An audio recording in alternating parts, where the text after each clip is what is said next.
What does photography say about cooked food? You've probably seen those striking, amazing, beautiful images where a fingertip or a leaf or even a coin glows with this strange, colorful light, almost like it's surrounded by energy. Some people say it's the aura or a life force, but is that really what's going on here? So I've been curious about this for a while now, and I decided to research this topic. So in this video, we are going to talk about something called kirlian photography.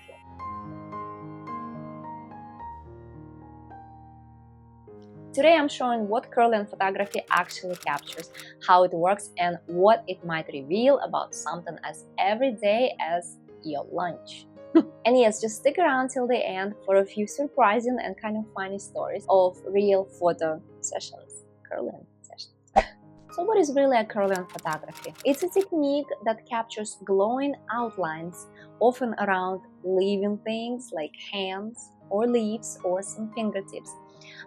These glowing shapes sometimes mistaken for auras, but in reality they are caused by a small electrical current. In 1939, a Russian man named Semyon Kirlian accidentally discovered a strange glowing effect while repairing medical equipment. He noticed a faint light where electricity touched patient's skin. So he was curious about what he saw, and he and his wife Valentina decided to dig deeper and see what was really going on. So they found that placing an object on a metal plate and running high voltage electricity through it produced this colorful, glowing, beautiful patterns. And you could even see that in complete darkness. So this accidental discovery became known as kirlian photography. So let's talk about how it actually works. So kirlian photography, instead of using light, it uses high voltage electricity. And when this electricity passes through the moisture and the air surrounding the object, it creates a tiny visible electrical sparks called a corona discharge. That's the glow you see in the photos. So for example, if you place your fingertip on the kirlian plate, the moisture in your skin and the surrounding air reacts with the electricity, creating this colorful outline. So the glow might appear red, blue, purple, orange, depending on the factors like humidity, pressure, and temperature. And it's not just like living things. Non-living objects like coins, keys, or tools, they can also produce this visible glow. However, because living things contain water and emit heat, the patterns can be more complex and more vibrant. So is it an aura? Since the images look like glowing outlines or energy fields, many people, especially in spiritual and alternative wellness circles, they believe that they were actual photos of person's aura or life force. So in the 1960s and 70s, kirlian photography actually gained popularity in New Age and holistic health communities, and it was used there to explore emotions, health conditions, or spiritual states. But scientists continued to study the process, and they discovered that the changes in the glow were caused by physical conditions like moisture levels, pressure on the plate, and the temperature, and even static electricity, not emotional or spiritual energy. So while all these images are super beautiful and really striking, they are more a result of the physics, not mysticism. So what is it good for? Even if it doesn't capture a mystical aura, it still has a variety of interesting and meaningful uses. These glowing patterns are undeniably beautiful and just surreal. And many artists and photographers, they use kirlian images to explore themes of like life, energy, and the unseen forces around us. The results can feel a bit surreal and make you see everyday objects in a whole new way. Kirlian photography is a great way to demonstrate how electricity and moisture interact. So it helps to visualize invisible phenomena like electrical discharge and conductivity. So all of this makes it really useful in classrooms and science demonstrations. So some researchers have looked at kirlian photography to examine plant health.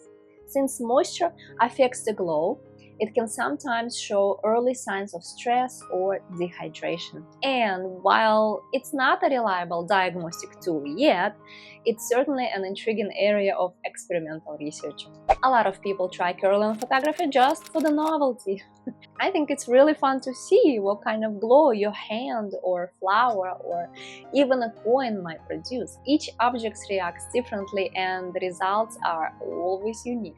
Despite the scientific explanation, some people still use kirlian photography in alternative healing. They believe it can help detect these energy balances or support emotional insights. While it's not backed by evidence, many people still find a personal meaning in the images. So what about food? One of the most interesting things that I found is cooked food glows very differently from raw food. And that's because cooking changes moisture content. And since water is key to creating that corona discharge, less moisture usually means a weaker glow. So when someone took a kirlian photo of a cooked tomato or broccoli, the glow was much weaker than it was when it was raw. And the fresh kale leaf glowed vividly, while processed snacks like Cheetos barely registered. And it doesn't prove nutritional value, but it does make you think about how food changes when it's processed. Alright, these photo sessions sometimes lead to surprising and funny moments. And here are a few of my favorite stories. During a kirlian session, a healer takes a photo and sees the client's image comes out looking really intense, bright and full of energy. And everyone is thinking, wow, this person's aura is next level. And then the client admits that they just ate a few raw garlic cloves before the session. Turns out, garlic boosts skin conductivity, so the glow wasn't spiritual, it was sulfur powered. At a wellness fair, someone casually takes a kirlian photo of a cheeseburger wrapper. To everyone's surprise, it shows a faint, barely there aura. A nearby energy healer comments, yep, this burger's aura says it's done. So pretty soon people were comparing other foods like kale, for example, or some fruits, and they have this bright, beautiful glow compared to some processed snacks like Cheetos or potato chips that had almost barely any spark there. So these pictures are really enough to make you get curious about what kind of energy your lunch might be given off.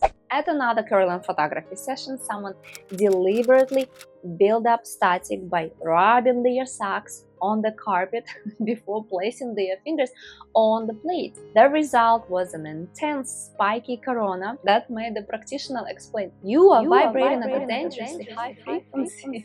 But then, of course, the person admitted that it was just static electricity, and that moment quickly turned into a running joke about sock magic giving you a quick aura boost. And to avoid that in the future, the practitioner decided to ground everybody before sessions, meaning they would have to touch like a grounded metal or go ground outside on the earth to release any build-up static electricity, just to be safe. One morning, a woman arrived for kirlian photo session after having 3 double espressos. Her image showed a wild, messy energy pattern, which made the practitioner ask if she was feeling okay. So she replied with a laugh, I'm fine, I just drank enough coffee to astral project into traffic. So the photo was later featured in presentation on how caffeine impacts the energy field. By the way, if you're still drinking coffee, check out my coffee videos. I'm gonna leave you links here. Please, this has to stop. This coffee drug has to stop. We gotta move on to something better. Fresh juices, smoothies, chicory if you really want coffee, but don't drink coffee. Alright, my final thoughts are, the more I learned about kirlian photography, the more fascinated I became, because the images are so beautiful, they are so kind of mysterious, and they just make you feel like you're catching a glimpse of something invisible. Even though science explains it as it's mostly electricity reacting with air and moisture, there is still something really interesting about seeing that hidden glow. It even made me curious enough to start pricing the cameras. By the way, it looks like you can find basic ones for a couple of $100, but I don't know how good they are. Maybe one day I'll buy. Because yes, I would absolutely love to take a kirlian photo of my own hand just to see what shows up. And I know while it's not proof of an aura or a life force, it is a vivid reminder that we are surrounded by unseen energy, moisture, and electric charge all at the same time. And I'm sure that there is still so much more to discover. So what do you guys think? Would you ever want to try kirlian photography? Let me know in the comments below. And I really hope that you enjoyed this video. And if you did, don't forget to click on the like button and subscribe down below if you haven't done it already. I would really like to have you here. And thanks so much for watching, and I'll see you next one. Bye!